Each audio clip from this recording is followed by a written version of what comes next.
Halo adik-adik calon pemenang PTN tahun 2021.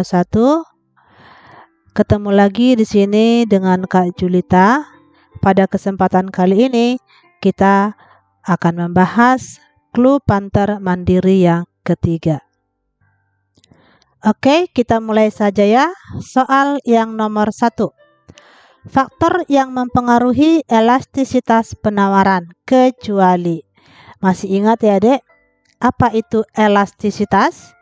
Elastisitas ini adalah besarnya perubahan jumlah barang akibat perubahan harga. Nah, untuk penawaran, besarnya jumlah barang yang ditawarkan ini berubah besar atau kecil dipengaruhi oleh beberapa faktor. Yang pertama, yaitu karena perubahan biaya produksi. Jika biaya yang dikeluarkan oleh perusahaan untuk memproduksi barang itu besar atau tinggi, maka perusahaan hanya bisa menghasilkan sedikit barang. Maka sifat penawarannya menjadi inelastis. Yang kedua, yaitu jika biaya yang dikeluarkan oleh perusahaan untuk memproduksi barang hanya sedikit atau biaya produksinya rendah, maka perusahaan bisa menghasilkan barang lebih banyak sehingga sifat penawarannya menjadi elastis. Nah, faktor yang kedua yaitu jangka waktu analisis atau jangka waktu produksi. Nah, ada 3 jangka waktu di sini. Yang pertama yaitu waktunya sangat singkat atau tidak ada sama sekali.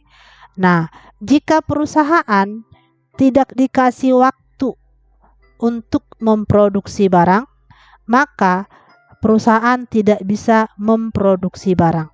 Kalau kita lihat di sini ya pada kurvanya ya, perusahaan tidak punya waktu untuk memproduksi sehingga hasil produksinya 0. Maka kurva penawarannya menjadi tegak lurus. Sementara permintaannya terus meningkat dari D ke D1. Ini kurva permintaan dari D ke D1. Maka harganya akan naik dari P ke P1, jadi naiknya sangat tinggi. Oke. Nah, waktu yang kedua adalah jangka waktunya pendek. Nah, berarti di sini perusahaan dikasih waktu untuk memproduksi, tapi waktunya sangat pendek. Hanya sedikit waktu yang bisa diberikan kepada perusahaan untuk memproduksi, sehingga hasil produksinya juga hanya sedikit. Ini kelihatan pada kurva, yaitu pada Q1 sampai Q2. Ya, hanya sedikit barang yang bisa dihasilkan karena permintaannya tetap meningkat dari D1 ke D2. Sehingga harga barang menjadi naik, tapi naiknya tinggi, tidak sangat tinggi. Berbeda ya. Di sini naiknya harga barangnya naik tinggi tapi tidak sangat tinggi. Kalau tadi tidak dikasih waktu, harga barangnya naik sangat tinggi. Kalau di sini hanya tinggi saja ya. Tadi tetap naik tapi tidak terlalu tinggi. Oke. Yang ketiga, jika perusahaan dikasih waktu yang panjang atau banyak waktu diberikan kepada perusahaan untuk memproduksi barang. Nah, ini bisa kita lihat dari kurva kita. Ya, kurva permintaannya dari D ke D1 tetap meningkat dan waktu yang diberikan kepada perusahaan untuk memproduksi barang itu banyak, maka hasil produksinya menjadi banyak juga ya, dari Q1 ke Q2. Berarti banyak barang yang bisa diproduksi sehingga barang naiknya harganya hanya sedikit. Jadi harga barang tetap naik tapi hanya sedikit. Itu ya. Oke, itu dia soal yang pertama. Berikutnya soal yang kedua. Di sini diketahui ada fungsi permintaan dan penawaran. QD sama dengan 12 min 2P. QS sama dengan min 3 plus P. Kemudian pemerintah mengenakan pajak Rp3 per unitnya. Maka mana pernyataan yang tidak tepat? Di sini kamu disuruh ya, diminta untuk mencari atau menghitung keseimbangan pasar dan keseimbangan pasar setelah kena pajak. Kemudian berapa besar pajak ya yang diperoleh oleh pemerintah dan berapa yang diperoleh oleh produsen serta yang diperoleh oleh konsumen. Oke, ingat ya rumus keseimbangan harga, yaitu QD sama dengan QS jika soalnya menggunakan fungsi Q, PD sama dengan PS jika menggunakan fungsi P. Itu ya. Nah, jika kena pajak maka rumus keseimbangannya menjadi kalau dia fungsi Q maka QD sama dengan QS, ini S-nya ya, QS-nya ditambahkan dengan pajak tapi rumusnya P-nya ini dikurangi dengan teks dengan tanda kurung. Seperti ini ya. Oke, sementara kalau dia fungsi P langsung aja tambahkan dengan teksnya. PD sama dengan PS plus teks. Itu ya. Nah, nanti kamu hitung ya. Setelah kamu menghitung keseimbangannya, keseimbangan setelah pajak dengan sebelum pajak ya, maka kamu nanti bisa menghitung pajak yang ditanggung oleh konsumen. Nah, untuk mengetahui berapa besar pajak yang harus ditanggung konsumen, maka rumusnya teks konsumen sama dengan harga setelah kena pajak dikurang harga sebelum kena pajak dikali jumlah barang setelah kena pajak. Jadi nanti kamu hitung dulu keseimbangan sebelum kena pajak, berarti QD sama dengan QS. Kemudian yang kedua, kamu hitung dulu keseimbangan setelah kena pajak. Berarti kamu pakai rumus QD sama dengan QS plus teks ini ya. Berarti A plus B dalam kurung P min teks. Kalau sudah kamu temukan, maka kamu bisa menentukan berapa harga setelah kena pajak, harga sebelum kena pajak, dan jumlah barang setelah kena pajak. Oke. Nah, kemudian untuk pajak yang diterima pemerintah, berapa besarnya? Tadi kan dia kenakan Rp3 per unit. Nah, berarti total seluruh yang diterima oleh pemerintah berapa? Maka rumusnya tax government adalah besarnya pajak yang dikenakan per unit dikali jumlah barang setelah kena pajak. Berikutnya pajak yang ditanggung oleh si produsen. Maka rumusnya tax produsen sama dengan tax government dikurangi tax konsumen. Itu untuk soal nomor 2. Berikutnya soal nomor 3. Yang ditanyakan pada soal nomor 3 yaitu karakteristik pada pasar monopolistik atau ciri-ciri dari pasar monopolistik. Masih ingat dek pasar monopolistik? Pasar monopolistik adalah jenis pasar yang terdiri dari banyak penjual tapi barang yang diperjualbelikan ini berbeda corak ya, tapi sama jenisnya. Oke. Nah, apa aja cirinya? Yang pertama yaitu terdapat banyak penjual ya, tapi banyaknya penjual tidak sebanyak pada pasar persaingan sempurna. Kemudian hasil produksi ini relatif sedikit dibandingkan produksi dari keseluruhan pasar. Kemudian yang kedua cirinya yaitu terdapat perbedaan corak barang. Ya, perbedaannya ini baik secara fisik ya yang bisa dibedakan. Contohnya mie instan. Perbedaan mie instan merek Indomie dengan merek Supermie. Nah, itu kelihatan perbedaannya. Sama-sama rasa kari ayam tapi perbedaan rasa kari ayamnya itu kelihatan beda rasa. Itu ya, itu dia perbedaan corak barang. Kemudian, nah barang yang diproduksi ini bukan merupakan barang pengganti sempurna ya terhadap barang lain. Oke, yang ketiga barang yang diproduksi merupakan barang pengganti yang dekat. Jadi hanya barang pengganti dekat ya, bukan pengganti sempurna. Oke, kemudian ciri yang ketiga, perusahaan mempunyai sedikit kekuasaan dalam mempengaruhi harga. Jadi perusahaan tidak bisa menentukan harga seenaknya saja karena dia harus bersaing dengan perusahaan sejenis yang sama-sama memproduksi mie instan. Itu ya.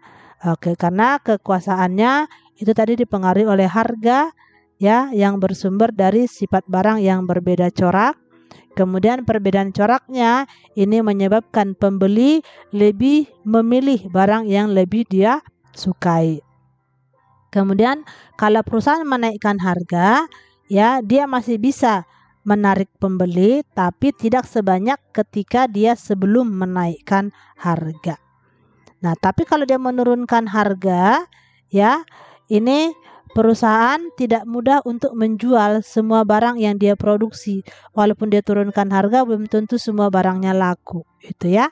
Oke. Cirinya yang keempat yaitu kemasukan ke dalam industri relatif mudah.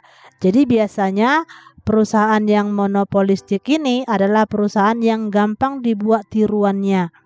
Gitu ya. Jadi gampang masuk ke dalam industri. Karena perusahaan ini tadi gampang untuk membuat tiruannya ya. Oke, kemudahan untuk masuk pasar tidak semudah dalam pasar persaingan sempurna karena memang modal yang dibutuhkan ini relatif besar. Kemudian perusahaan harus menghasilkan barang yang berbeda corak dan lebih menarik dari barang yang sudah tersedia di pasar. Kemudian dalam mempromosikan barang ini juga harus dapat meyakinkan konsumen bahwa barangnya mutunya lebih baik daripada barang yang lain. Oke. Nah, ciri yang kelima, persaingan dalam promosi ya ini sangat aktif. Jadi di sini perusahaan mempengaruhi cita rasa pembeli dengan melakukan persaingan bukan harga dengan cara memperbaiki mutu atau desain barang, kemudian melakukan iklan secara terus-menerus. Kemudian memberikan syarat penjualan yang menarik. Berikutnya soal nomor 4. Apabila peningkatan jumlah barang yang diminta lebih besar, sementara penawaran justru mengalami penurunan lebih kecil, maka harga keseimbangannya, oke, kita lihat di sini kurvanya. Peningkatan jumlah barang yang diminta berarti kurva permintaannya bergeser ke kanan. Kita lihat dari D1 ke D2. Sementara penawarannya mengalami penurunan, berarti kurva penawarannya bergeser ke kiri dari S1 ke S2. Kemudian jumlah barang yang diminta katanya pergeserannya lebih besar. Kita lihat pergeseran jarak pergeseran kurva permintaan ini lebih besar jarak pergeserannya daripada kurva penawaran. Oke, maka kita lihat jumlah barangnya berarti ini titik keseimbangan pertama, ini keseimbangan kedua. Jumlah barangnya dari Q1 ke Q2, harganya dari P1 ke P2. Bisa kalian jawab ya. Soal nomor 5. Jika diketahui fungsi konsumsi C sama dengan 400 plus 0,60Y dan pendapatan meningkat dari 200.000 menjadi 500.000, maka pernyataan yang benar adalah, oke, dalam soal ini diketahui fungsi konsumsinya adalah 400 plus 0,60Y, kemudian pendapatan yang pertama 200.000, pendapatan yang kedua adalah 500.000. Maka kamu menentukan pernyataan yang benar. Ingat, fungsi konsumsi bentuk umumnya adalah C sama dengan A plus BY. Nah, B di sini ini adalah MPC. Oke, jadi BY berarti MPC dikalikan dengan Y. Sementara A ini adalah konsumsi otonom atau besarnya konsumsi saat kamu tidak punya pendapatan. Berikutnya adalah fungsi tabungan. Bentuk umumnya S sama dengan min A plus 1 dikurang BY. Oke. Nah, di sini 1 dikurang BY adalah MPS. B ini tadilah adalah MPC. Berarti 1 dikurang MPC adalah MPS. Oke. Maka dikalikan dengan Y. Dan min A ini adalah tabungan otonom. Oke. Nah, C tadi adalah konsumsi, S itu adalah saving atau tabungan, dan Y adalah pendapatan. Nah, peningkatan konsumsi untuk mencarinya kamu gunakan rumus C2 dikurang C1. Berarti kamu hitung dulu berapa C2-nya dan C1-nya. Untuk menghitung berapa C2 dan C1, kamu cari dulu C1. C1 berarti ini fungsi konsumsinya, gantikan Y-nya dengan Y yang pertama. Maka dapat nanti berapa besar C1. Kemudian untuk mencari C2, gantikan Y-nya dengan Y yang kedua. Maka nanti dapatlah C keduanya. Sehingga kamu bisa selisihkan, maka berapa nanti peningkatan konsumsinya. Begitu juga dengan peningkatan tabungan. Nanti dari fungsi konsumsi ini kamu tentukan fungsi tabungannya. Maka untuk mencari S1, maka gantikanlah Y-nya menjadi Y1. Untuk mencari S2, gantikan Y-nya menjadi Y2. Oke. Nah, berikutnya mencari multiplier pajak. Multiplier pajak rumusnya adalah minus MPC dibagi MPS. Nah, tadi kan MPC sudah ada di sini ya. Berapa dia? Jadi minus berapa dibagi MPS. Nanti dapat berapa hasilnya. Kemudian break even point atau keseimbangan pendapatan. Rumusnya adalah A per MPS. Nah, tadi kan di fungsi konsumsi kamu sudah ketahui berapa A-nya dan berapa MPS-nya di fungsi tabungan. Maka kamu bisa menghitung berapa besarnya break even income. Kita lanjut ke soal nomor 6. Oke, soal nomor 6, di situ ada soal fungsi penawaran 2P sama dengan min 40 plus 8Q. Jika Q sebesar 10, maka besarnya total revenue sebesar berapa? Total revenue atau disingkat dengan TR. Oke, TR rumusnya adalah P dikalikan dengan Q. Oke, di dalam soal ya diketahui P-nya adalah 2P sama dengan min 40 plus 8Q. Maka ini kamu sederhanakan dulu, kamu bagi 2 dulu ya. Maka dapatlah nanti P-nya jadi min 20 plus 4Q. Maka sudah diketahui berapa P-nya dan diketahui juga berapa Q-nya. Hitunglah, nanti kamu akan memperoleh berapa besar TR-nya. Soal nomor 7. Di bawah ini merupakan pernyataan normatif kecuali. Oke, dalam ilmu ekonomi ada 2 pernyataan ekonomi, yaitu pernyataan normatif dan pernyataan positif. Untuk pernyataan normatif, ini adalah pernyataan ekonomi tentang apa yang seharusnya terjadi. Berarti di sini kebenaran dari pernyataan normatif ini belum bisa dibuktikan. Jadi masih seharusnya atau masih sebaiknya, maka kebenarannya belum bisa dipastikan. Oke, untuk yang kedua yaitu pernyataan positif. Pernyataan ekonomi yang positif ini adalah pernyataan ekonomi yang menjelaskan tentang masalah-masalah ekonomi yang akan terjadi. Berarti kalau akan terjadi, ini sudah pasti kebenarannya. Soal nomor 8. Jika Bank Sentral menurunkan tingkat cadangan kas untuk mempengaruhi uang beredar, maka ini merupakan kebijakan apa? Nah, kebijakan pemerintah untuk mempengaruhi uang beredar itu nanti ada kebijakan fiskal, kebijakan moneter, kebijakan kontraktif, dan kebijakan ekspansif. Oke, kita mulai yang pertama yaitu kebijakan moneter. Kebijakan moneter adalah kebijakan pemerintah melalui bank sentral untuk mempengaruhi uang beredar. Nah, kebijakan moneter ini bisa berupa kebijakan pasar terbuka, yaitu menjual atau membeli surat berharga supaya uang beredarnya berkurang atau bertambah. Kemudian kebijakan cadangan kas. Nah, tingkat cadangan kas di bank umum ini dinaikkan atau diturunkan supaya uang beredar juga berkurang maupun bertambah. Yang ketiga yaitu kebijakan tingkat suku bunga uang. Nah, tingkat suku bunga uang ini dinaikkan atau diturunkan, maka uang beredar juga akan berkurang atau bertambah. Nah, berikutnya kebijakan fiskal. Kebijakan fiskal ini adalah kebijakan pemerintah melalui APBN untuk mempengaruhi besarnya pendapatan negara dan besarnya belanja negara. Sehingga uang beredar juga nanti akan dipengaruhi menjadi bertambah atau berkurang. Kebijakan berikutnya yaitu kebijakan ekspansif, yaitu kebijakan menambah uang beredar. Dan terakhir kebijakan kontraktif, yaitu kebijakan mengurangi uang beredar. Nah, jika cadangan kas diturunkan, maka uang beredar akan bertambah. Berarti kalau uang beredar bertambah namanya kebijakan apa, dan tingkat cadangan kas namanya kebijakan apa. Soal nomor 9.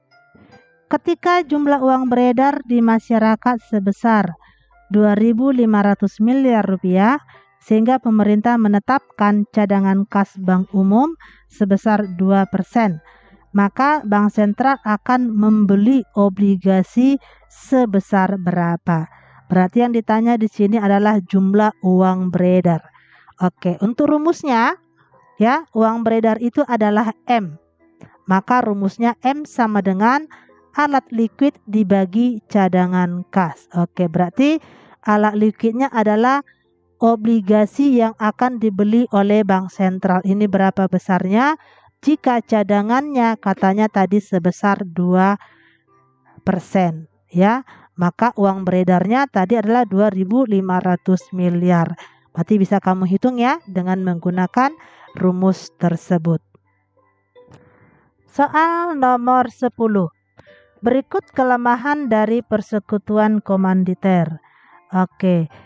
Persekutuan komanditer atau CV adalah badan usaha yang didirikan oleh 2 orang atau lebih, di mana anggotanya memiliki tanggung jawab penuh, sebagian memiliki tanggung jawab terbatas. Jadi ada sebagian yang bertanggung jawab penuh terhadap perusahaan, sebagian lagi hanya sebagai penanam modal. Dia tidak punya tanggung jawab penuh. Itu ya. Nah, kelebihannya, proses pendirian perusahaan ini tergolong mudah, kemudian kemampuan manajemen umumnya lebih besar, cenderung mudah mendapatkan modal dari perbankan karena lebih bisa dipercaya. Kemudian lebih mudah berkembang karena manajemennya diisi oleh orang-orang profesional, sehingga pengelolaannya ini lebih baik. Dan resiko perusahaan ini dapat ditanggung secara bersama-sama oleh sekutu perusahaan. Nah, kekurangannya, operasional badan usaha tergantung pada sekutu aktif, berarti yang mengelola, yang bertindak sebagai pemimpin sekutu, sehingga kelangsungan hidup perusahaan tidak bisa menentu, ya, tidak bisa ditentukan. Kemudian modal yang telah disetor ke perusahaan ini sangat sulit untuk ditarik kembali. Oke, mudah terjadi konflik antara sekutu yang aktif dengan sekutu yang pasif. Soal nomor 11. Untuk mengolah bahan baku menjadi barang jadi, dibutuhkan seperangkat mesin dan peralatan kerja. Hal ini sesuai dengan salah satu unsur manajemen. Oke, ada beberapa jenis unsur manajemen, yaitu ada 6 ya. Oke, yang pertama adalah man, yaitu sumber daya manusia. Yang kedua, uang atau money. Yang ketiga, bahan baku atau material. Yang keempat adalah peralatan mesin atau mesin. Kemudian yang kelima adalah metode produksi atau method. Yang keenam adalah pasar atau market. Soal yang terakhir yaitu soal nomor 12. Perhatikan data UD Sentosa berikut ini. Oke, diketahui di situ ada berapa penjualan bersih, pembelian, retur pembelian, potongan pembelian, beban angkut pembelian, beban angkut penjualan, persediaan awal dan persediaan akhir. Yang ditanyakan adalah berapa besarnya laba kotor. Oke, untuk menghitung laba kotor, ya, kamu menggunakan rumus penjualan bersih dikurangi HPP. Untuk penjualan bersih sudah diketahui dalam soal. Sekarang kamu tinggal mencari HPP-nya berapa. Rumus mencari HPP, rumusnya adalah persediaan awal ditambah pembelian bersih dikurangi persediaan akhir. Untuk persediaan awal sudah ada di soal, Persediaan akhir juga sudah ada di soal. Nah, untuk mencari pembelian bersih, kamu menggunakan rumus pembelian ditambah beban angkut pembelian dikurang retur pembelian dan dikurangi lagi dengan potongan pembelian. Oke, gunakan rumus ini untuk menjawab soal nomor 12. Baik adik-adik, itulah tadi clue pembahasan Pantar Mandiri yang ketiga. Semoga dengan clue yang kakak berikan tadi, kalian bisa menjawab soal latihan untuk tryout-nya ya. Oke, orang berhasil bukan karena mereka ditakdirkan untuk berhasil, melainkan karena mereka menetapkan hari untuk bersungguh-sungguh agar dapat berhasil.